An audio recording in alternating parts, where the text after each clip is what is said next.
Hello and how are friends, मेरा नाम है शशिकांत बिंद और आज की इस वीडियो में बताने वाला हूं आपको हिंदी के कुछ अति महत्वपूर्ण प्रश्न जो बहुत ही बार एग्जाम में पूछे जाते हैं।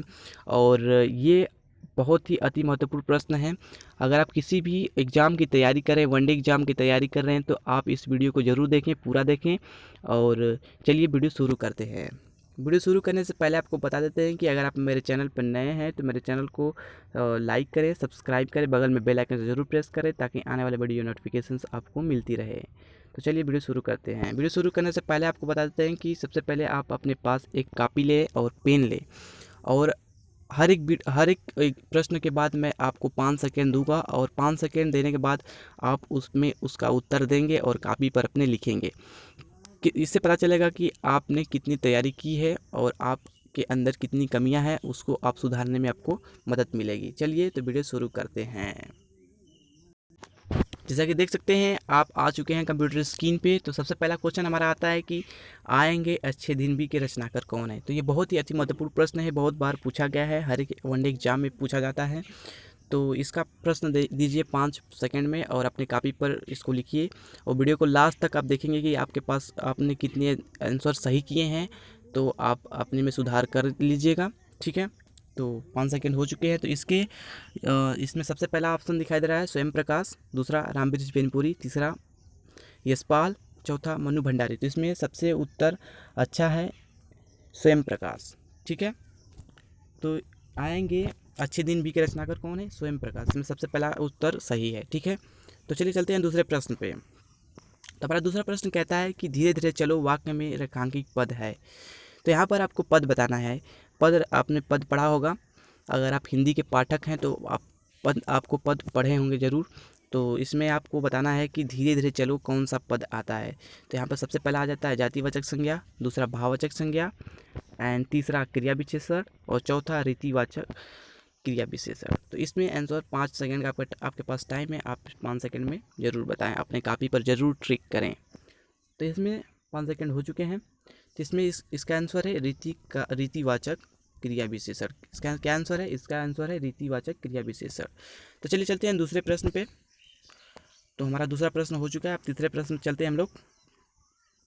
तो यहाँ पर तीसरा प्रश्न कहता है कि मरणासन में समास है। मरणासन में कौन सा समास है?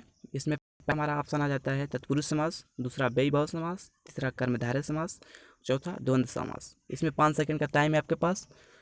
मरणासन में कौन सा समास है?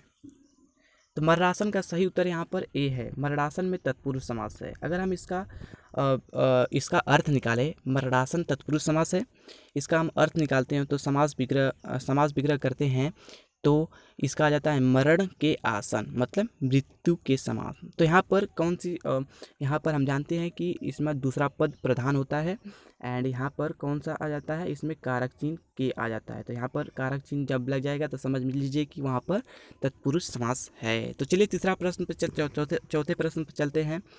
यहाँ पर उच्चारण शब्द में संधि, यहाँ पर ये प्रश्न जो है गलत है, इसको मैं अभी बताता हूँ इसका सही प्रश्न क्या है। उच्चारण शब्द में उपसर्ग इसमें बताना है आपको। उच्चारण शब्द में इसमें कौन सा उपसर्ग है, इसमें बताइए आप। 5 सेकंड आपके पास है, अपने कॉपी पर जरूर टिक करें और वीडियो को लास्ट तक देखें और लाइक करें, अपने फ्रेंड्स को शेयर कर दें। तो यहाँ पर बताना है आपको उच्चारण में संधि क्या है। ये बहुत ही अति महत्वपूर्ण प्रश्न है, ये बहुत बार पूछा गया है, हर एक प्रश्न हर एक एग्जाम में पूछे जाते हैं। तो यहाँ पर मैं बताना चाहता हूँ आपको, उच्चारण शब्द में उपसर्ग है उत। कौन सा उपसर्ग है? उत। यहाँ पर आंसर सी सही है। ठीक है, तो अगर हम इसका संधि विच्छेद करते हैं तो उच्चारण का उत धन चारण होता है। तो यहाँ पर कौन सा आ जाएगा? उपसर्ग उत आ जाएगा। चलिए दूसरे प्रश्न पर चलते हैं। तो यहाँ बताना है आपको कवितावली रचना की भाषा है। तो कवितावली किस रचना में रची गई थी आपको बताना है।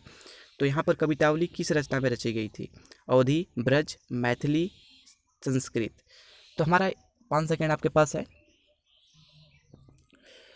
तो कवितावली जो थी वो ब्रज भाषा में रची गई थी। तो आपका अगर आंसर सही है तो आप उसको मिलाते जाइए। ठीक है, तो कवितावली जो रचना थी वो भाषा जो थी उसकी ब्रज भाषा में रची गई थी। इसके रचयिता गोस्वामी तुलसीदास जी हैं। ठीक है, इसको भी आप पढ़ते जाइए अच्छी तरीके से। अब यहाँ पर क्वेश्चन हमारा छठवां आता है, निम्नलिखित में रीतिकालीन कवि हैं, निम्नलिखित में रीतिकालीन कवि नहीं है। इसमें ये प्रश्न होना चाहिए कि निम्नलिखित में रीतिकालीन कवि कौन नहीं है। इसमें आपको उत्तर बताना है।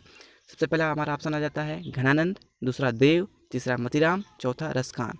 इसमें आपको बताना है कि निम्नलिखित में से कौन से रीतिकालीन कवि नहीं है। घनानंद तो हैं, देव भी है, मतीराम भी हैं, रसखान नहीं है। ठीक है, तो यहाँ पर हमारा उत्तर क्या हो जाएगा, रसखान हो जाएगा। 5 सेकंड आपके सामने थे, अगर आप पढ़े होंगे अच्छी तरीके से तो आप तुरंत आपको आंसर आ गया होगा। ठीक है, तो 5 सेकंड आपके सामने थे। तो चलिए दूसरे प्रश्न पर चलते हैं। 7वां प्रश्न हमारा आ जाता है।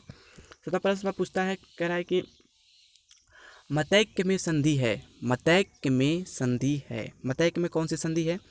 पहला हमारा ऑप्शन आ जाता है दीर्घ संधि, वृद्धि संधि, यड़ संधि, गुण संधि। तो इसमें मतैक्य में कौन सी संधि है। 5 सेकंड है आपके पास, आप अपने कॉपी पर जरूर टिक लगाएं। तो मतैक्य में कौन सी संधि है, तो इसमें जो है वृद्धि संधि है। कौन सी संधि है, इसमें वृद्धि संधि है। मतैक्य में आपको मैं बताता हूँ वृद्धि संधि है। ठीक है, तो आप ये कैसे वृद्धि संधि है, सबसे पहले तो मतैक्य का संधि विच्छेद करेंगे तो मत धन ऐक्य हो जाएगा। क्या हो जाएगा, मतैक्य का अगर हम संधि विच्छेद करते हैं तो मत धन ऐक्य हो जाएगा। क्या हो जाएगा, मत धन ऐक्य, ये हो जाएगा संधि विच्छेद मतैक्य का, जैसे कि आपके मैंने अभी लिखा। ठीक है, मतैक्य का संधि विच्छेद यही होगा। और अ धन ए मिलेगा तो यहाँ पर क्या हुआ, ए हुआ। यहाँ पर अ धन ए मिला, ठीक, क्या ए मिला, अ धन ए मिला तो क्या हुआ, ए हुआ।